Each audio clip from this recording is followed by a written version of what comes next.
Hello and welcome home, children of the revolution within us.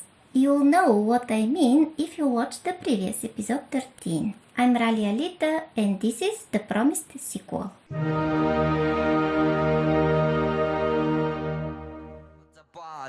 now, the playtime.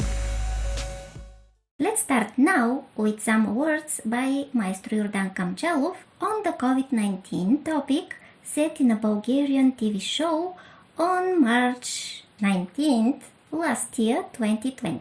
I instantly picked up what he said as inspiring and would like to share it as an introduction to this episode.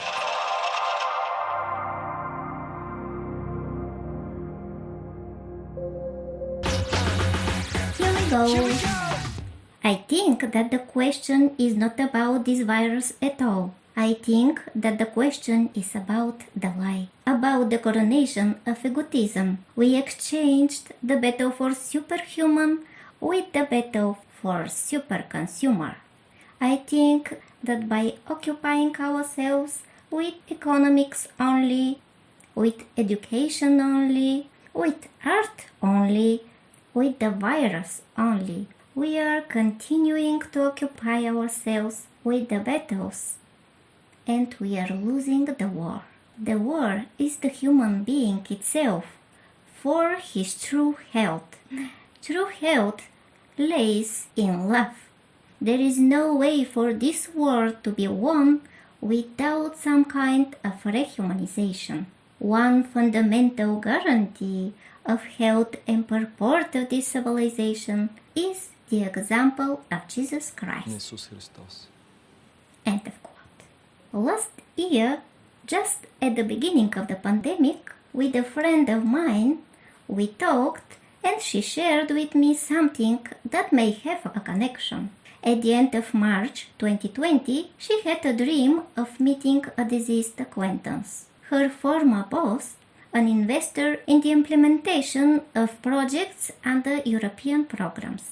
He died in February 2019.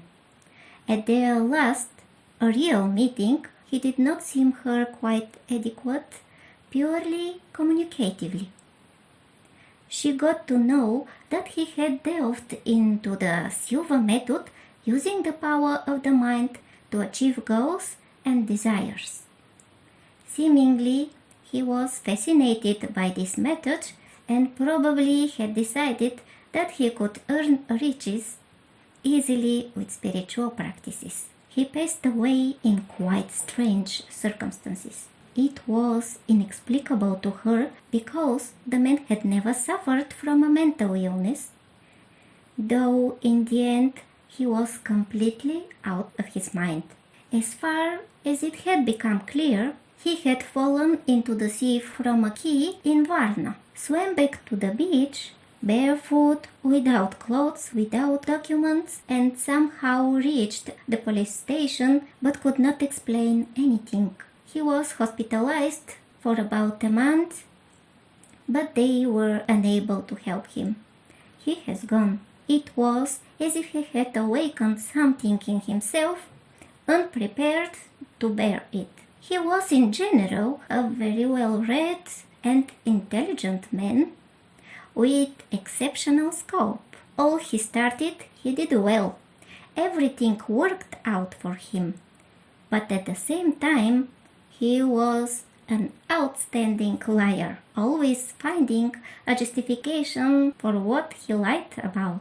There was no such moment to admit that he was wrong. Even if he was caught lying at the moment, he always managed to find an explanation.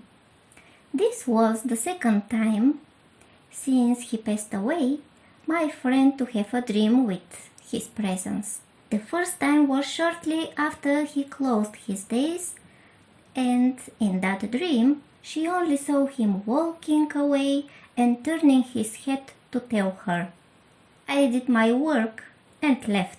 When she later shared her dream with his accountant, he noted, "Well, he did his work in such a way that we still can't fix his mess." At their last real meeting, which took place A few months before he passed away, she sensed that there was some unusual tension in him, and he had even started to smoke e-cigarettes, explaining how useful they were.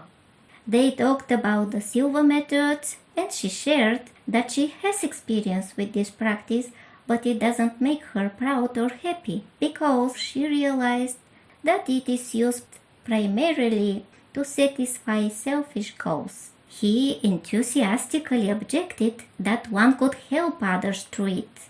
This belief, which is so delusive, my friend concluded and continued her thought. You have to be able to work for others without superpowers, so that they can be given to you and be sure you'll not abuse them. Then, in March 2020, the start of the pandemic again, you see, she dreamt of him for the second time. They exchanged a few words in the dream, and she said to him, "I'll be so glad to meet you again and talk with you more later." He replied, "Well, let's make an appointment." She suggested it to be on her birthday, if possible, to which he replied, "Oh, no. Let it be shortly after. We'll see each other on August 11th. 11th. Could you please repeat that? 11th. 11. She agreed, Whose idea was this? and that was the end of the dream. When she woke up, she thought that probably her time to also go beyond is nearby. She put in mind to Google later for information about a historical event on this date, because she remembered there was something, and that even a street in Sofia is named August 11. However, she was too lazy of digging around and sat down first to finish examining a lecture by the teacher of wisdom, Vacluș. Towards the end of the material, he was talking about the unfulfilled prophecies about the end of the world. He quoted Paco Rabanne and Peter Dunov with their predictions that the end of the world will happen on August 11, 1999. She was reading and suddenly saw the date August 11. Where in America is that? Dublin? I'm August sorry. 11. Could you please repeat that?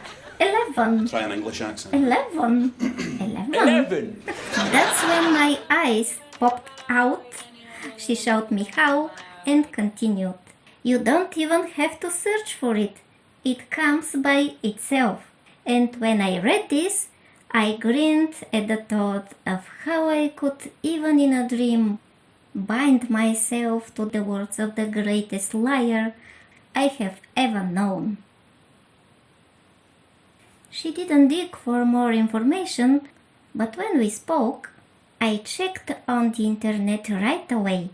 It turned out that there was a street August 11 in Sofia because on this date was the decisive battle at Mount Shipka, 1877, during the Russo-Turkish Liberation War.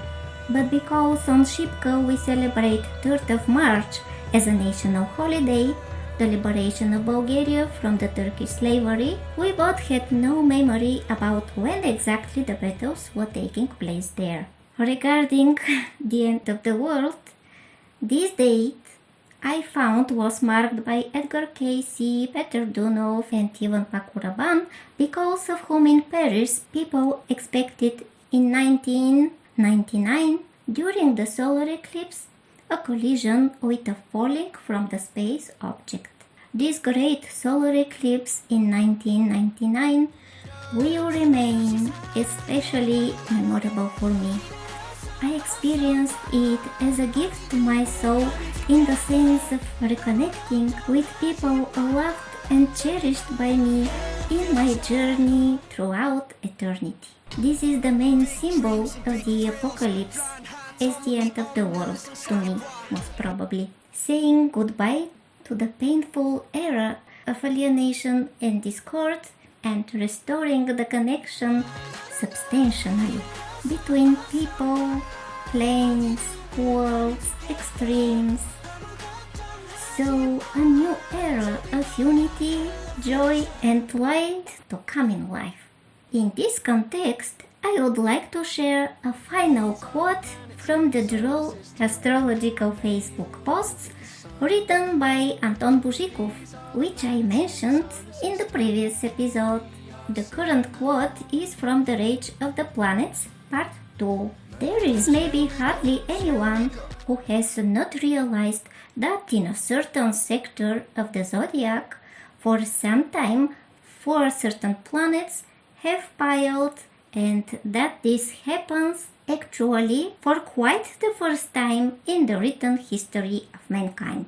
I'm afraid that although no wiseacre appeared yet to frighten the world with another end, in this period the probability of someone showing up with apocalyptic predictions and visions is pretty possible. Do not be tied to such nonsense at all.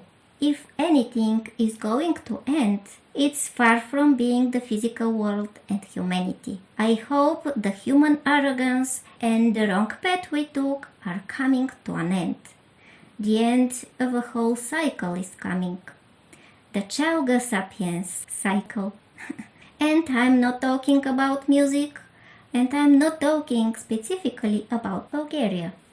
The period for this to happen is generationally long, but we are contemporaries of its foundation. We are going to lay the beginnings of a new era, the era of Homo Deus. End of quote. I'll put an end to today's episode with the explanation by the teacher of wisdom that the revelation of John given to him by Christ speaks about the great mystery of the 6th subroot and the 6th root races, which will recognize the man as a god in evolution.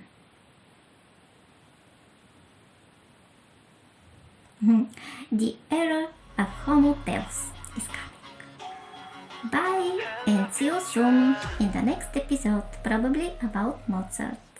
I had almost finished editing the episode when came across the strikingly connected with the main topic post. The Greeting by the Ancient Star Queen YouTube channel led me to it, and surprisingly to the story of Queen Sondong of Shiva as well. So the next episode could be dedicated actually to this wise woman of virtue and her dreams.